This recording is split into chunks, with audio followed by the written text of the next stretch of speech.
नमस्कार बंधुरा आज आमी आपनादेर माछेर माथा दिए पाँचमिशाली सब्जी रान्ना करे देखाबो। तार जन्य एखाने आमी कयेक रकम सब्जीके आगे थाकते केटे जले भिजिए रेखेछिलाम। एई सब्जिर मध्य आमी एखाने मूलो, पेঁপে, मिष्टि कुमड़ो, पटल, बेगुन, आलू, फुलकपि एगुलो निये निয়েছি। आमार बाड़ीते এই সবজিগুলো ছিল তাই আমি এগুলো নিয়ে নিয়েছি। আপনারা আপনাদের বাড়িতে যা সবজি থাকবে সেগুলোই এই রান্নায় ব্যবহার করতে পারেন। এখন আমি এই রান্নাটি কেমন করে করছি বন্ধুরা প্লিজ একটা লাইক দিয়ে দেখতে থাকুন। আর আমি এই রান্নাটা কিন্তু একটা স্পেশাল মশলা দিয়ে করব। আর এখানে আমি একটা রুই মাছের মাথা অর্ধেক করে তাতে আগে থাকতে লবণ হলুদ মাখিয়ে নিয়েছি। রান্নার জন্য এখানে আমি কড়াইতে পরিমাণ মতো সরষের তেল দিয়ে দিয়েছি। তেলটা গরম হয়ে গেছে। এখন আমি লবণ হলুদ মাখানো মাছের মাথা দিয়ে প্রথমে ভেজে নেব। মাথাগুলোকে আমি এপাশ ওপাশ করে লাল লাল করে ভেজে নেব।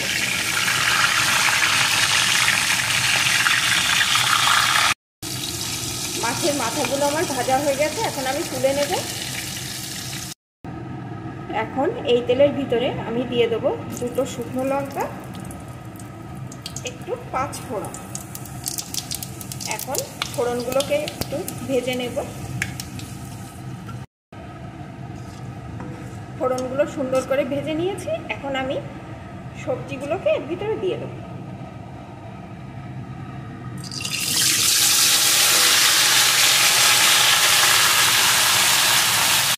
সাথে দিয়ে দেবো স্বাদ মতো লবণ, পরিমাণ মতো হলুদ গুঁড়ো। এখন সবজিগুলোকে একটু ভেজে নেব।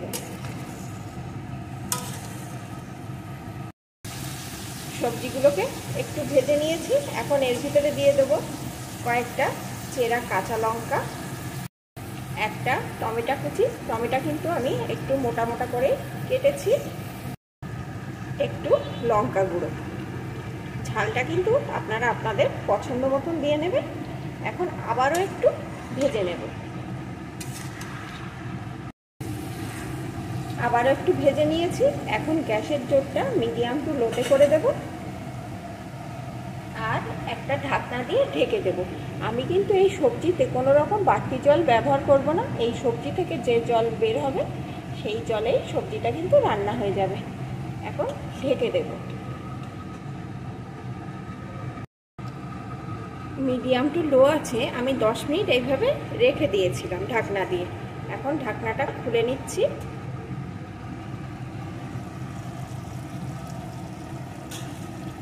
দেখুন বন্ধুরা সবজি দিয়ে কতটা জল বেরিয়েছে আর সবজিগুলো কিন্তু আমার মোটামুটি সিদ্ধ হয়ে গেছে। এখন এর ভিতরে আমি ভেজে রাখা মুড়োটা দিয়ে দেব।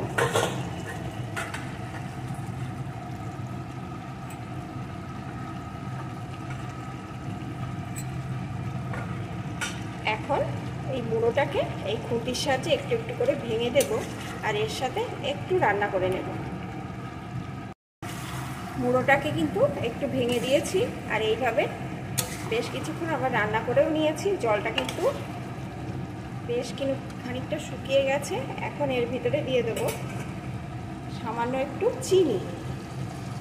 মিষ্টিটা কিন্তু আপনারা যদি পছন্দ না করেন তাহলে নাও দিতে পারেন, তবে এই সবজিতে একটু মিষ্টি দিলে ভালো হয়। এখন আরও কিছুক্ষণ এইভাবে নাড়িয়ে নাড়িয়ে রান্না করে দেব।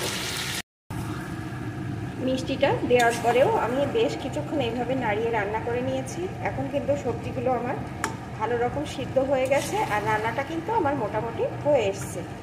এখন এর ভিতরে দিয়ে দেব আমি সেই স্পেশাল মশলাটা। এই মশলাটা কিন্তু আগে থাকতে আমি করে রেখেছিলাম বন্ধুরা। এখানে আছে গোটা জিরে, গোটা ধনে, তেজপাতা আর শুকনো লঙ্কা শুকনো কড়ায় ভেজে গুঁড়ো করে নেওয়া। এই মশলাটা দিলে কিন্তু এই সবজির স্বাদ দ্বিগুণ বেড়ে যাবে। আর বন্ধুরা এই মশলাটা দেওয়ার সাথে সাথে যে আর সুন্দর একটা গন্ধ বেরিয়ে আসছে দারুণ। দেখুন বন্ধুরা দেখতেই বুঝতে পারছেন কতটা লোভনীয় হয়েছে এই পাঁচমিশালি সবজিটা। এখন এই মশলাটা দিয়ে একটু চারিদিকে মিশিয়ে নেব।